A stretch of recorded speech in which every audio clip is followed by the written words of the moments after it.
ഏലപ്പാറ പഞ്ചായത്തിന്റെ വിവിധ മേഖലകളിൽ കന്നുകാലികളെ യാതൊരുവിധ നിയന്ത്രണവുമില്ലാതെ അഴിച്ചുവിട്ടു മേയ്ക്കുന്ന ഉടമസ്ഥരുടെ പ്രവൃത്തിയിൽ നടപടി ഘടിപ്പിക്കാൻ ഒരുങ്ങി പഞ്ചായത്ത്. ഉടമസ്ഥർ കന്നുകാലികളെ പിടിച്ചുകെട്ടി സംരക്ഷിക്കണമെന്നും അല്ലാത്തപക്ഷം ഗ്രാമപഞ്ചായത്തിന്റെ നേതൃത്വത്തിൽ ഇവയെ പിടികൂടി ലേലം ചെയ്യുമെന്നും പഞ്ചായത്ത് അധികൃതർ അറിയിച്ചു. ഏലപ്പാറ ടൗണിലും പഞ്ചായത്തിന്റെ മറ്റു പ്രദേശങ്ങളിലും ഉൾപ്പെടെ കന്നുകാലികൾ കൈയടക്കുന്ന സാഹചര്യമാണ് നിലവിൽ. ഈ കന്നുകാലികൾക്കെല്ലാം ഉടമസ്ഥരുണ്ട്. എന്നാൽ ഇവർ യാതൊരു നിയന്ത്രണവുമില്ലാതെ കന്നുകാലികളെ പൊതുനിരത്തിൽ അഴിച്ചുവിട്ട് മേയ്ക്കുകയാണ്. ഇത് ഏലപ്പാറ ടൗണിൽ എത്തുന്ന യാത്രക്കാർക്കും വാഹന ഡ്രൈവർമാർക്കും വ്യാപാരികൾക്കും ഉൾപ്പെടെ വലിയ പ്രതിസന്ധിയാണ് ഉണ്ടാക്കുന്നത്.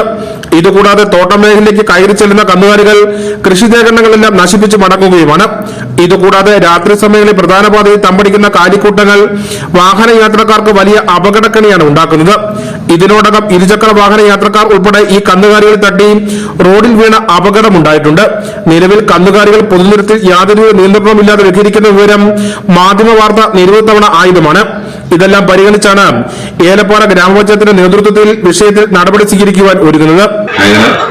അതുപോലെ തന്നെ തോട്ട മേഖലകൾ, പ്രത്യേകിച്ച് ഈ കൃഷികളൊക്കെ സ്ഥലങ്ങളിൽ വളരെയേറെ നാശനഷ്ടങ്ങൾ ഉണ്ടാക്കുന്നു. ആയതിനാൽ ഈ കന്നുകാലികളുടെ ഉടമസ്ഥർ അടിയന്തരമായി അവയെ പിടിച്ചു കെട്ടി വളർത്തുന്നതിനുള്ള നടപടികൾ സ്വീകരിക്കേണ്ടതാണ്. അല്ലാത്ത പക്ഷം പഞ്ചായത്ത് അവയെ ഏറ്റെടുക്കുന്നത് ലേലം ചെയ്യുന്നുള്ള തുടർ നടപടികൾ സ്വീകരിക്കുന്നതുമാണ്. ഇത്തരത്തിൽ അലഞ്ഞുതിരിയുന്ന കന്നുകാലികളുടെ ഉടമസ്ഥർ അവയെ പിടിച്ചുകെട്ടി സംരക്ഷിച്ച് മുന്നോട്ട് പോകാൻ തയ്യാറാകണമെന്നും അല്ലാത്ത പക്ഷം ഗ്രാമപഞ്ചായത്തിന്റെ നേതൃത്വത്തിൽ ഈ കന്നുകാലികളെ പിടികൂടി ലേലം ചെയ്യുമെന്നും ഗ്രാമപഞ്ചായത്ത് അധികൃതർ പറഞ്ഞു. News bureau, Peermade.